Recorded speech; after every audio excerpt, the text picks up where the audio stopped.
Hi, I'm Mignon Murrell with From Water into Wine. Today, I want to talk about fear and how we can overcome it.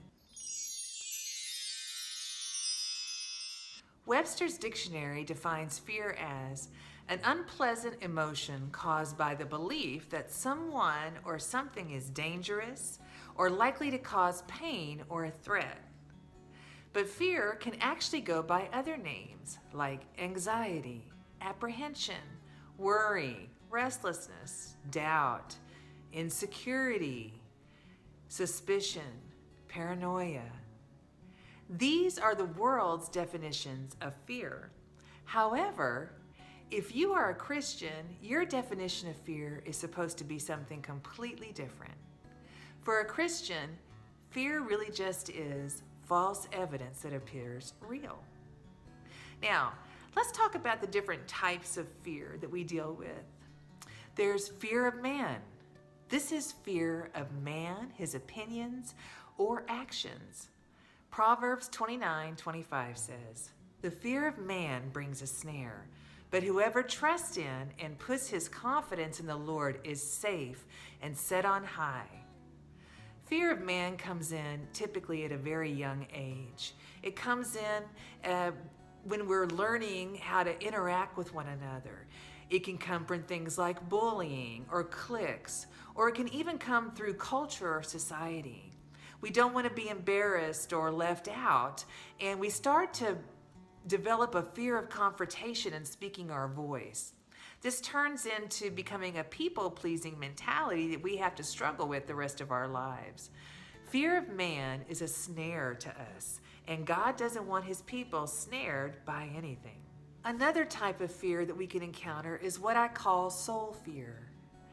This is really when life is out of balance on the inside, in our mind and our emotions, and we experience things like anxiety, stress, worry, or apprehension. Now, soul fear is either based in some form of trauma we've encountered, or it is truly just false evidence that is starting to appear real to our minds and emotions. Philippians 4:6 says, "Don't be anxious about anything, but in every situation, by prayer and petition with thanksgiving, present your requests to God, and the peace of God, which transcends all understanding, will guard your hearts and minds in Christ Jesus." Soul fear is typically triggered by the things we encounter in life. Often it can come from trauma, and if that trauma is not healed, it can actually allow in a spirit of fear. A spirit of fear is just what it sounds like, a demonic spirit sent from the enemy to cause fear and torment. 2 Timothy 1:7, "For God hath not given us a spirit of fear, but of power and of love and of a sound mind." A spirit of fear typically acts like a gateway spirit. It comes in often through trauma. At times you can feel it operating through people. You can feel it operating in places or regions like in war zones or a place where there's a lot of unrest. You can even encounter a spirit of fear in your dreams and things known as nightmares. And finally, there's the fear of the Lord. Proverbs 9:10, "The reverent fear of the Lord, that is worshiping him and regarding him as truly awesome, is the beginning and the preeminent part of wisdom," its starting point and essence. So we see from this verse that the fear of the Lord doesn't mean fear in terms of punishment. It actually means the worshipful awe of the holiness of God. It's our ability to recognize his incredible goodness and kindness to us. This is the only type of fear that as Christians we are supposed to be allowing. Now, all these types of fear can work together in our lives and cause us to have stress and actually derail us from our destiny.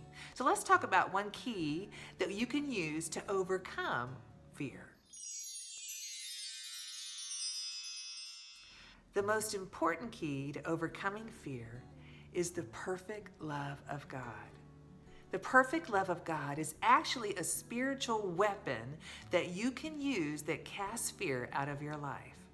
1 John 4:18, "There's no fear in love, dread does not exist, But full-grown, complete love turns fear out of doors and expels every trace of terror. For fear brings with it the thought of punishment. And so he who is afraid has not reached full maturity in love, is not yet grown into love's complete perfection.